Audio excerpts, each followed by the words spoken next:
Good evening. On Wednesday, 14 Americans were killed as they came together to celebrate the holidays. They were taken from family and friends who loved them deeply. They were white and black, Latino and Asian, immigrants and American-born, moms and dads, daughters and sons. Each of them served their fellow citizens, and all of them were part of our American family. Tonight, I want to talk with you about this tragedy, the broader threat of terrorism, and how we can keep our country safe.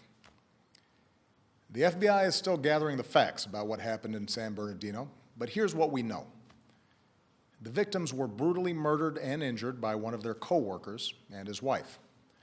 So far, we have no evidence that the killers were directed by a terrorist organization overseas or that they were part of a broader conspiracy here at home.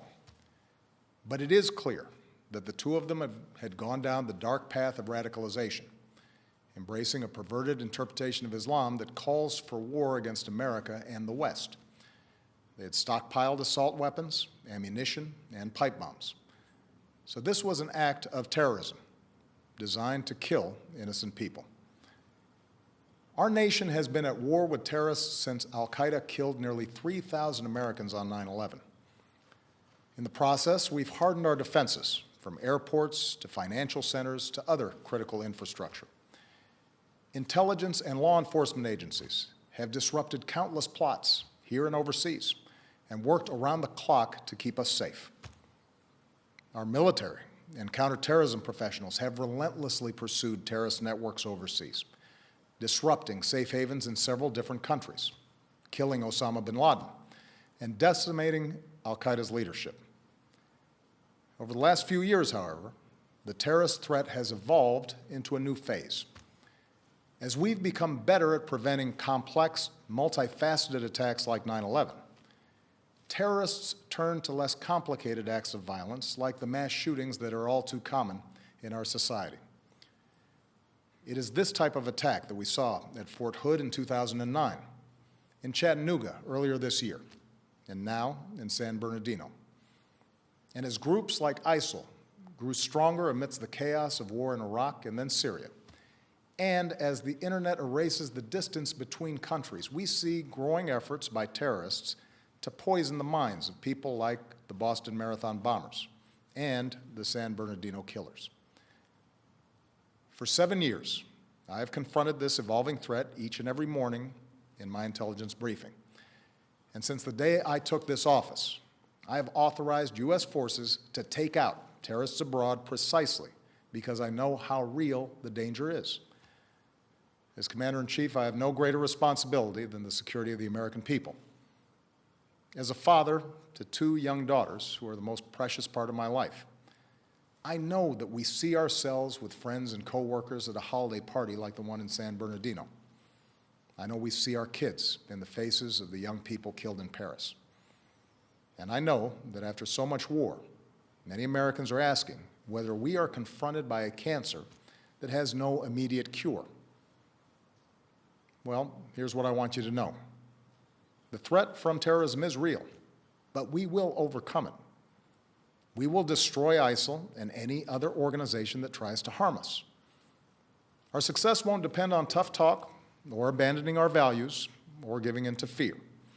That's what groups like ISIL are hoping for. Instead, we will prevail by being strong and smart, resilient and relentless, and by drawing upon every aspect of American power. Here's how. First, our military will continue to hunt down terrorist plotters in any country where it is necessary. In Iraq and Syria, airstrikes are taking out ISIL leaders, heavy weapons, oil tankers, infrastructure. And since the attacks in Paris, our closest allies, including France, Germany, and the United Kingdom, have ramped up their contributions to our military campaign, which will help us accelerate our effort to destroy ISIL. Second, we will continue to provide training and equipment to tens of thousands of Iraqi and Syrian forces fighting ISIL on the ground so that we take away their safe havens. In both countries, we're deploying special operations forces who can accelerate that offensive.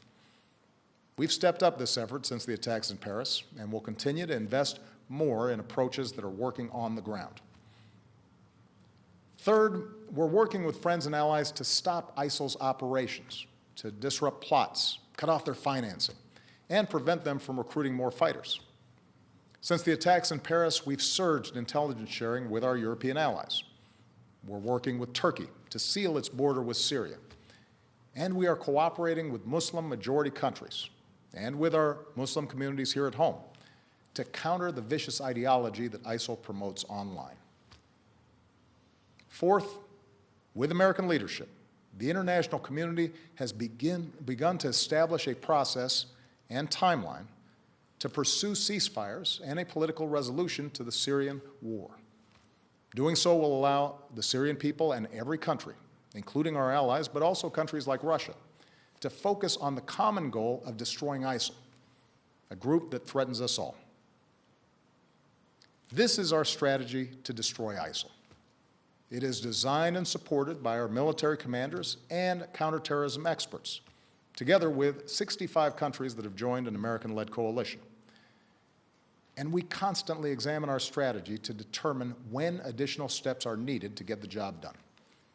That's why I've ordered the Departments of State and Homeland Security to review the visa waiver program under which the female terrorist in San Bernardino originally came to this country. And that's why I will urge high-tech and law enforcement leaders to make it harder for terrorists to use technology to escape from justice.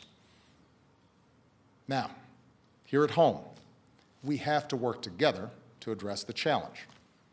There are several steps that Congress should take right away. To begin with, Congress should act to make sure no one on a no-fly list is able to buy a gun. What could possibly be the argument for allowing a terrorist suspect to buy a semi-automatic weapon? This is a matter of national security. We also need to make it harder for people to buy powerful assault weapons, like the ones that were used in San Bernardino. I know there are some who reject any gun safety measures, but the fact is that our intelligence and law enforcement agencies, no matter how effective they are, cannot identify every would-be mass shooter, whether that individual is motivated by ISIL or some other hateful ideology. What we can do, and must do, is make it harder for them to kill. Next, we should put in place stronger screening for those who come to America without a visa so that we can take a hard look at whether they've traveled to war zones. And we're working with members of both parties in Congress to do exactly that. Finally, if Congress believes, as I do, that we are at war with ISIL, it should go ahead and vote to authorize the continued use of military force against these terrorists. For over a year, I have ordered our military to take thousands of airstrikes against ISIL targets. I think it's time for Congress to vote to demonstrate that the American people are united and committed to this fight. My fellow Americans, these are the steps that we can take together to defeat the terrorist threat. Let me now say a word about what we should not do. We should not be drawn once more into a long and costly ground war in Iraq or Syria. That's what groups like ISIL want. They know they can't defeat us on the battlefield. ISIL fighters were part of the insurgency that we faced in Iraq. But they also know that if we occupy foreign lands, they can maintain insurgencies for years, killing thousands of our troops, draining our resources, and using our presence to draw new recruits. The strategy that we are using now, airstrikes, special forces, and working with local forces who are fighting to regain control of their own country, that is how we'll achieve a more sustainable victory. And it won't require us sending a new generation of Americans overseas to fight and die for another decade on foreign soil. Here's what else we cannot do. We cannot turn against one another by letting this fight be defined as a war between America and Islam. That, too, is what groups like ISIL want. ISIL does not speak for Islam. They are thugs and killers, part of a cult of death. And they account for a tiny fraction of more than 1 billion Muslims around the world, including millions of patriotic Muslim Americans who reject their hateful ideology. Moreover, the vast majority of terrorist victims around the world are Muslim. If we're to succeed in defeating terrorism, we must enlist Muslim communities as some of our strongest allies, rather than push them away through suspicion and hate. That does not mean denying the fact that an extremist ideology has spread within some Muslim communities. There's a real problem that Muslims must confront without excuse. Muslim leaders here and around the globe have to continue working with us to decisively and unequivocally reject the hateful ideology that groups like ISIL and al-Qaeda promote, to speak out against not just acts of violence, but also those interpretations of Islam that are incompatible with the values of religious tolerance, mutual respect, and human dignity.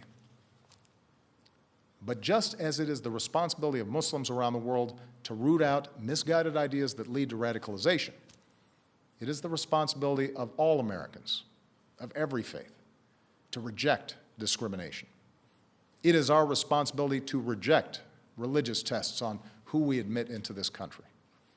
It's our responsibility to reject proposals that Muslim Americans should somehow be treated differently. Because when we travel down that road, we lose. That kind of divisiveness, that betrayal of our values, plays into the hands of groups like ISIL. Muslim Americans are our friends and our neighbors, our co-workers, our sports heroes. And yes, they are our men and women in uniform who are willing to die in defense of our country. We have to remember that. My fellow Americans, I am confident we will succeed in this mission because we are on the right side of history. We were founded upon a belief in human dignity, that no matter who you are or where you come from or what you look like or what religion you practice, you are equal in the eyes of God and equal in the eyes of the law. Even in this political season, even as we properly debate what steps I and future presidents must take to keep our country safe, let's make sure we never forget what makes us exceptional. Let's not forget that freedom is more powerful than fear, that we have always met challenges, whether war or depression, natural disasters or terrorist attacks, by coming together around our common ideals as one nation and one people. So long as we stay true to that tradition, I have no doubt that America will prevail. Thank you. God bless you, and may God bless the United States of America.